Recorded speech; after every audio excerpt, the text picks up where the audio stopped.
So, welcome back to Leadership Rules, where we believe leadership isn't just a role, it's a way of life. Whether you're leading a team, a community, or simply leading yourself, we're here to help you unlock the rules to lead your life with purpose and impact.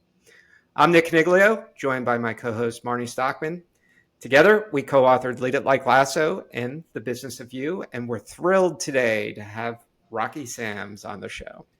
Yes, we are. So Thank you. let me tell you a little bit about Rocky, because if you don't already know him, you're in for a treat. So we have met as our worlds collided at the intersection of education and leadership. And right now, he is at Centegix, which I just learned how to pronounce. So excited to learn more about that, where he helps schools stay safe with their crisis alert technology. Before that, like Roy Kent, he's been here, there, and everywhere, from school systems to where we met in Performance Matters, now Power School, to new leaders, to innovations for learning, really all over the place. Always focused on partnerships, relationships, developing leaders, and really making an impact in education. One other thing I can tell you about Rocky, he absolutely knows the best place to get food in Tennessee. Was it Nashville or Knoxville? Nashville? It was Nashville. Where, oh my goodness. So first you take me to a garage down a back alley for what I now know to be the best barbecue ever. But at the time I thought, I'm just glad you're a giant, Rocky, because if somebody comes to pick on me, I feel very safe with you. And then that poor waitress, by the time we got to the beignet portion of our meal, she's like, are you going to keep eating? Because he's like twice as big as you. And I was like, bring it. If he's eating it, I'm eating it. It's good stuff. Oh wow! So, welcome, Rocky. How'd we do? I've forgotten that story, Marnie. Oh my God, that is hilarious. The look on that waitress' face of like, seriously, you all are going to order some more? She's still going. Like, I can't believe she's still going. So did we get all that intro right? Do you need to clarify any details? No. Perfect. Thank you so much. And again, thanks for this opportunity. I greatly appreciate it. Old friends coming together, having a conversation is always worthy. Excellent. So as we warned you, we have some biscuits with the boss icebreaker questions. So Nick's going to start us off. Yeah, you ready, Rocky? Here we go. All right. First concert and best concert. First concert was a Run DMC concert. This was probably, I was maybe 12, 13 years old. That was my first concert. It was amazing. Didn't understand the whole conceptual idea of literally standing the whole time, listening to someone play music. Great experience. My best concert is it's a tie between Stevie Wonder. I saw Stevie Wonder probably about 10 years ago. Awesome. And I got to tell the story about sneaking in to see Michael Jackson. So, friend of mine in college, his brother worked at the venue. So we literally went to work with his brother and hid in the bathroom for almost 4 hours. And then as people started showing up for the concert and as people started coming in and out of the restroom, we just literally walked out of the restroom and blended in with everybody else. So I got to see Michael Jackson for free. That is amazing. Yeah. So we're talking Stevie Wonder and Michael Jackson. That is top of the tops, best we've ever heard right there. 100%. Yeah, nobody else even comes close. Yeah. So my claim to fame is I saw Michael Jackson for free. Yeah, that's. I have other thoughts running through my head, but I'm going to just leave them there and ask you coffee or tea? Coffee. All right. Perfect. Dog or cat? Dog. Paper book, audio book, or electronic book? Paper. How do you like to read? Paper. Yeah, me too. All right, last one, a little more complicated. Leadership. More art or science? Art. I can see that coming. Yeah, I definitely can see that coming. Yeah, for sure. So we want to chat leadership, take it wherever it may go. Okay. But I feel like as a former principal, if you gave your leadership style a yearbook superlative, would it be most likely to start a fire drill, most chill under pressure, most expected to give a pep talk? What would you consider your leadership style? I would say I was pretty motivational. So I would say the pep talk piece would probably come first.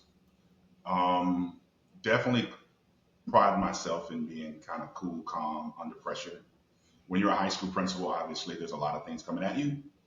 So you have to, definitely look like you know what you're doing even when you don't. Yeah. So sometimes that impression is what gets the attention of who you're trying to, either support or, whatever problem you're trying to solve, et cetera, et cetera. So I would Well, say those two.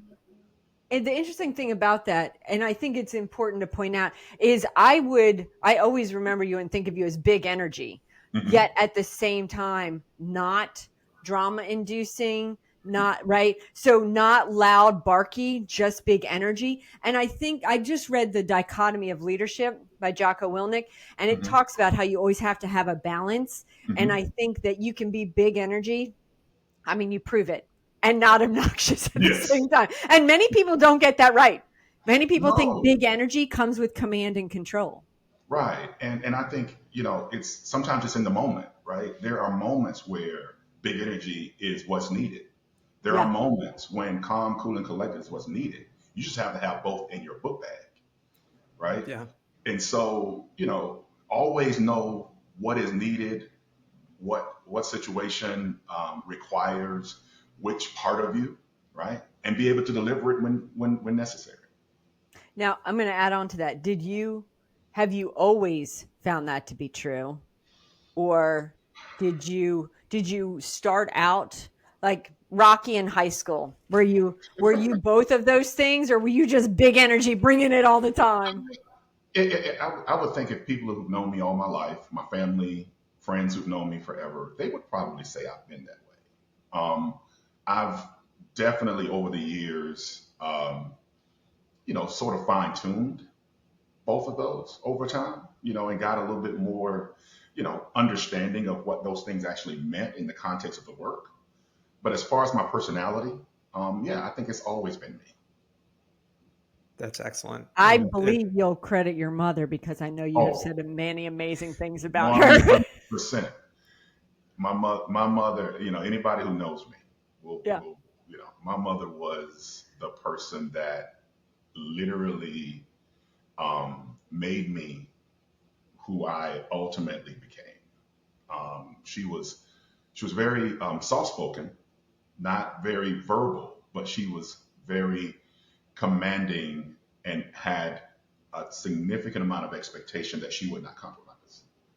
yeah, Uh, it's interesting because she has also made an impact on my life that you probably don't even know, because you have told me things that my mom said I have to do this. So because of that, you are going to do this. And I always think of that in Mhm. particular, like us fist fighting with, I don't know, 24 water bottles or something. You're Yes. like, so my mom said, and so this is why you can still be a strong woman and let me, the stronger man, pick up these water bottles for you.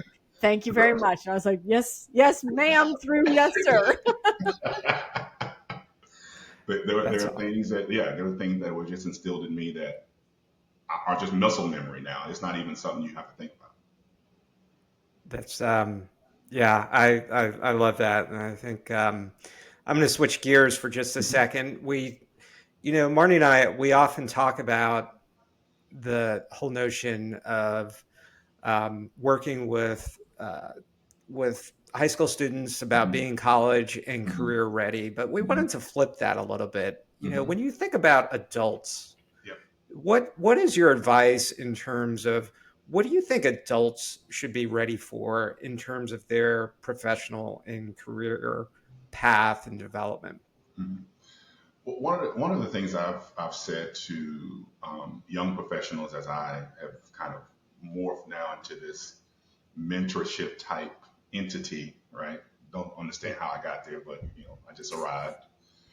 One of the things I always say is, whatever skill set you have, or whatever skill set that you are either blessed to be born with or that has developed over time, do what you can or provide as much support as you can to make it transferable. Because you never know when a new opportunity will become available that you need to be prepared for, right? So I use this example with one of the young people that I had, sort of mentored, a few years ago. And I said, you are a very verbal person. I am a very verbal person.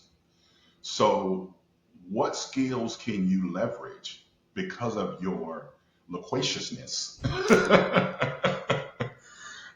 and use that not just in the context of what you do now, but how would that apply to something else that may be on the horizon for you? Yeah. And so lean into the skills you have, lean into the things that you either have been told or you believe yourself are, things that can be expanded upon that can create opportunities for you. I've always told my students, even back when I was a principal, your gifts and talents will always make a way for you. You Yeah. just have to be willing to lean in on them and develop them so that you're not pigeonholed into an area that 5 years from now may not even exist anymore. Yeah. So Yeah. prepare And yourself for what you don't even know exists. for the record, first time we've heard the word loquaciousness Yes. on our podcast, and I absolutely love that. It's actually hard for me to say, but can you talk a little bit about how lived that piece of Mhm, advice that you just mhm. gave right there in terms of how you ended up with Centegix, and maybe even talk a little bit about what Centegix offers so our audience can understand. So I'll go back and you guys will get a kick out of this because this will be an Amy Whelan story. Ah, yes. So when I first interviewed with Performance Matters, and again, let's add some context. I was coming out of K-12, right? I had taken a sort of a consulting role for a brief period of time, and that consulting role really wasn't going as well as we had hoped it would be. And so I was needing to move to the next thing. And so a former colleague of Amy, who I was working with at the time, introduced me to Amy. And of course, like, hey, this guy is not a sales guy yet, but he has a Yes. big personality. He knows a lot of people and he can communicate education, right? You can teach him the nuances of selling, but you can't teach what he has, right? Correct. We say this all the time. Keep going. Preaching to the choir. Right. And so of course got introduced to Amy and of course Woody, James, whole 9 yards, right? Performance Matters. My whole point in saying all of what I said was Amy was a believer in the concept of I can teach you how to sell. I can teach you the practical nature of selling and closing and all that. But what I can't do is engage with people the way you do. What I can't teach is your understanding of pedagogy and your understanding of not just how we develop assessments and how we can deliver them and all of that, but how is it going to connect with folks who truly want to understand how that applies to the things that they need to do next? You can speak that language in a way that someone that's never been an educator can't. Yep. And so always make sure that you are leveraging what you know to be able to move to what you want to do.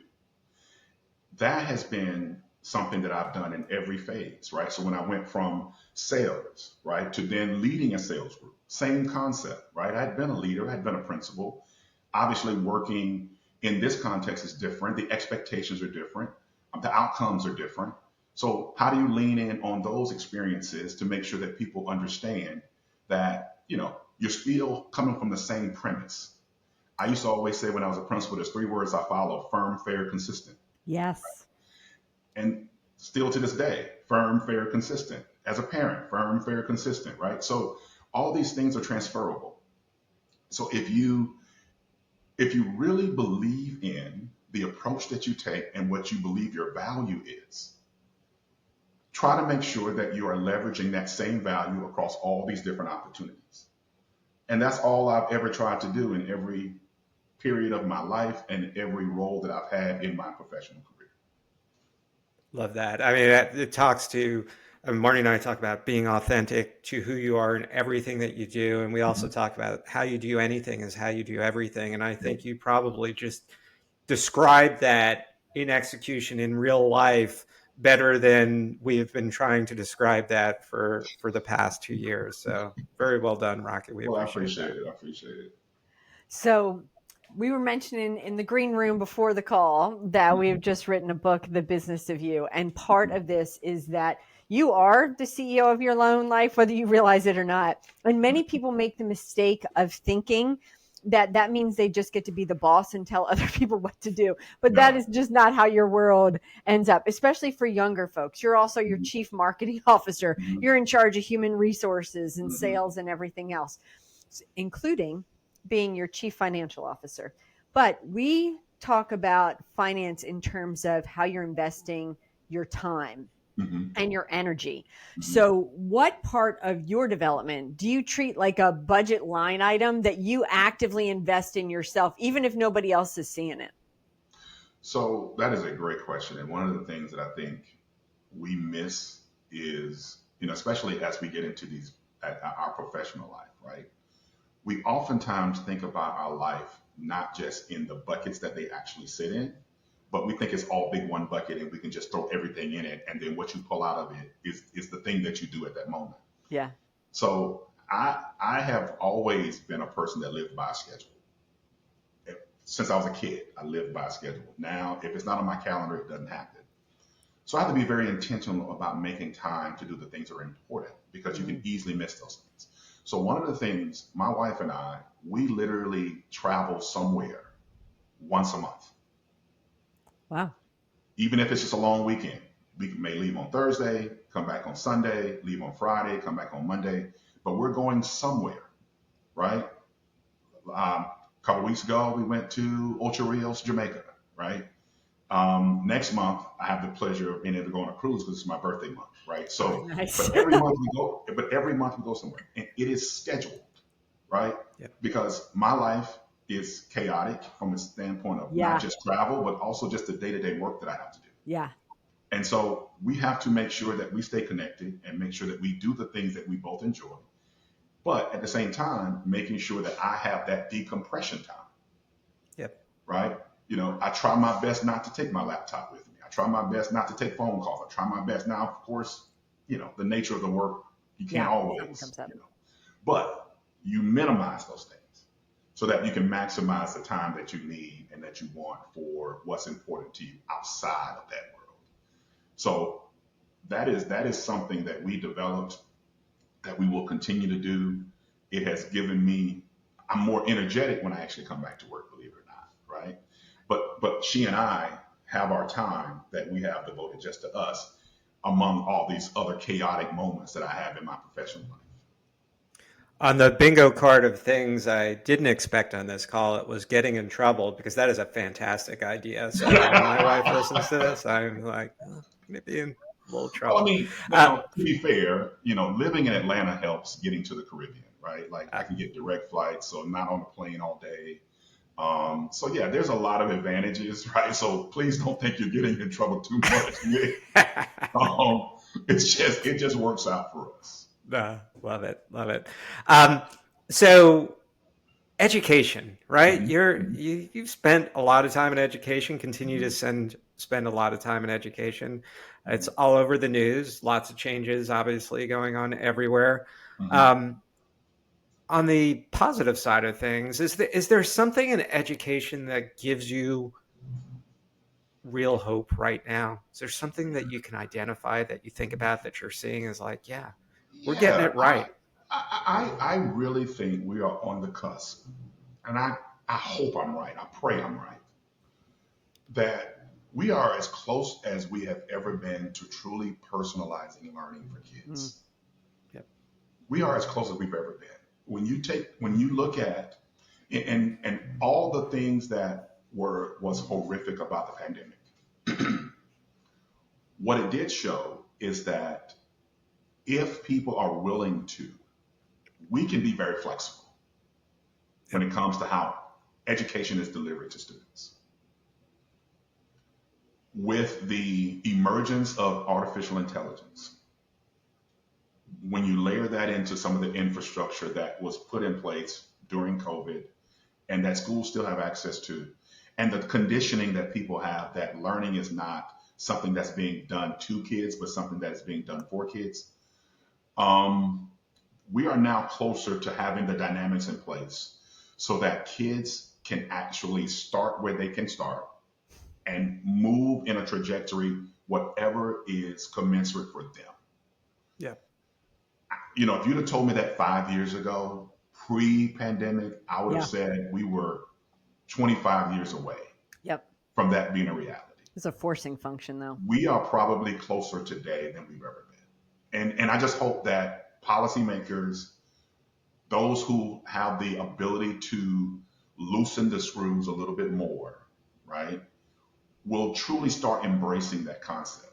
Now, of course, there's a lot of things that have to happen for that to truly take hold, but the ability to do it is here. Yeah. Yep. So that brings to mind, if you could design a program for high schoolers, what would it be? Would it be Mm. personalized learning? Is there something else you think high schoolers really need now? I'm such a proponent of it, Marnie, Nick. I just believe that kids, we have kids who are able to excel at rates that are unbelievable. And then of course we have kids who have challenges that are not of any fault of their own. And we've got to provide a medium for both, right? Yeah. We've got to provide a format for both. We can't continue to, trap both entities or both ends of the spectrum into the same box as if that's going to be the thing for all kids. And it's not. And so I'm a big believer in it. I'm a big believer in accelerating learning. I'm a big believer that, one of the things I'm most proud of when I was a principal was developing a school within a school magnet program, right? So Mm. we developed this liberal arts program from within my school. It was a, you had to apply, you had to have all these credentials, da da da da. But kids that were graduating from my former high school from that program were excelling at colleges and universities all over the country. And it was something that was needed because of some things that I inherited when I first got there.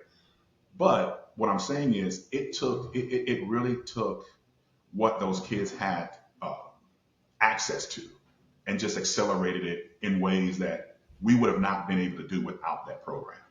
So again, I'm a big believer in all of those things, but I think getting back to the core of your question, we have to be willing to look at students not as a continuum, but I'm looking at Nick, I'm looking at Marnie, I'm looking at Rocky on this screen. Yeah. We are individuals, which means there needs to be some individualized approaches to what we do in education.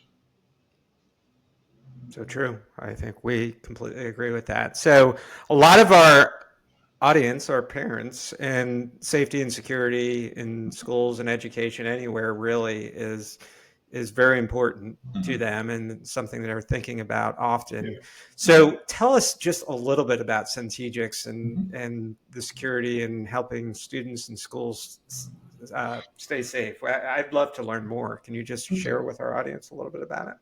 Cool, cool. So Centegix is a company that was founded around 2017, and it was really conceptually thought of and expanded upon after the Parkland tragedy at Marjory Stoneman Douglas. And so the core of the platform is really it's a tagline, but it's really what we pride ourselves on. It's push button help comes. So it starts with a crisis alert system, which is a wearable badge, right? And let me have one. See if I can show. Yeah. So it starts with a badge, and it's a badge with a button on it, right? Mhm. So you push that button, and it knows who you are and where you are based upon how we've developed our technology with locating information, et cetera, et cetera. So if I need help, Rocky Sam's, I need help. I push the button 3 times. I need help. It I knows was who I going am, to ask. Okay, 3 times. Good. who I am, where I am, right? And then a list of responders who receive that information. Map shows up. They're able to locate me, get to me, render whatever support I need, right? So that's for things like if I'm in a school, it could be a medical emergency, student having some type of medical, cardiac situation or whatever. It could be a classroom disruption that is significant. Could be a fight. Could be um, elopement. These little kids love to run off campus for some reason. I don't know why. That's the thing for them. Yeah. Yeah. But it could be so. It's really a person. I need help for some reason, and I need some people to show up to help me. Right? There's another mode to the badge that if you continuously click, it can actually trigger a school lockdown in the case of an active shooter or some other type of campus threat. Wow. And what happens then is that we put locating devices all over the school, in every classroom, hallway, cafeteria, etc. And those locating devices have lights on them. And so in the case of a lockdown, they start flashing. We also do an integration with your intercom system to do an automated message that will announce a lockdown. We also do a desktop takeover of all of your devices on your network. So therefore, a message pops up on all those devices. So you get the information three ways. One of the challenges that occurred in some of the other horrific situations that we've dealt with regarding mass casualties is everybody didn't know something was happening. Yep. Everybody didn't get the information. And so what we believe is that if we can give you that information in those three ways, then it ensures, or at least does a better job of making sure that everyone in that facility or everyone that's trying to come to that building knows that something is happening and to take cover and follow whatever protocols that they have been instructed to do.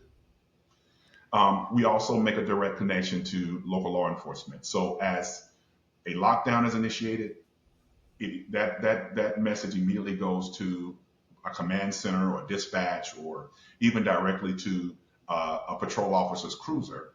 And they can get that very same information that I would get as a principal or the superintendent would get or the head of safety would get.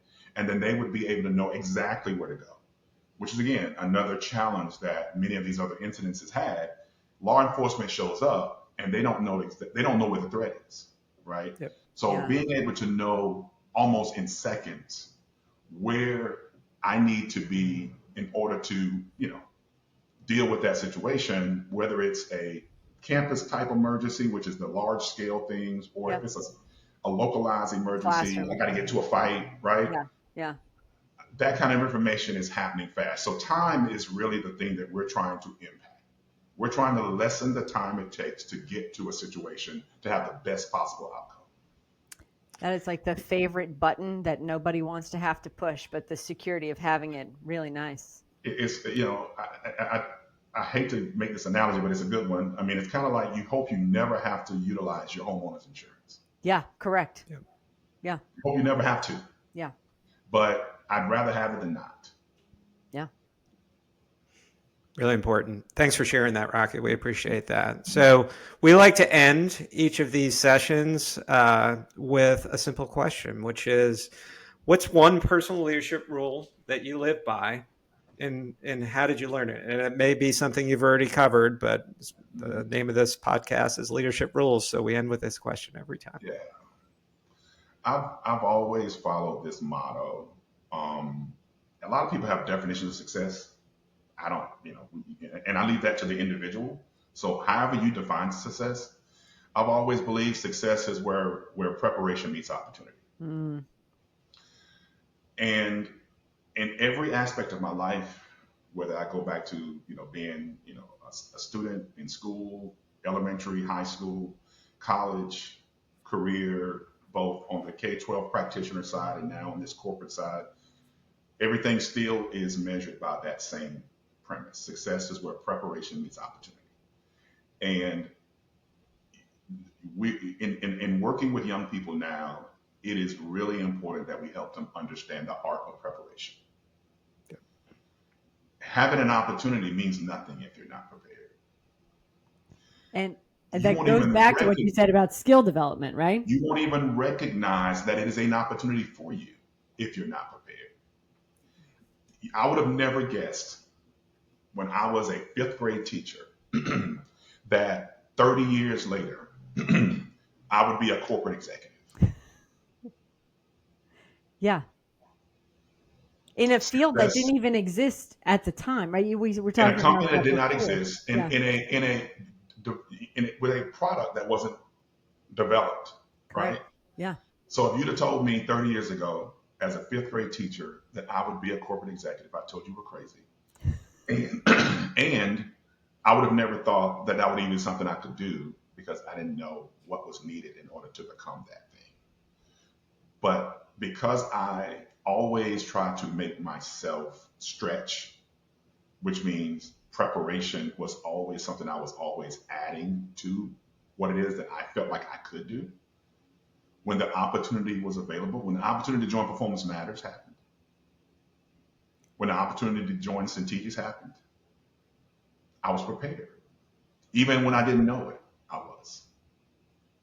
That's Love it. awesome.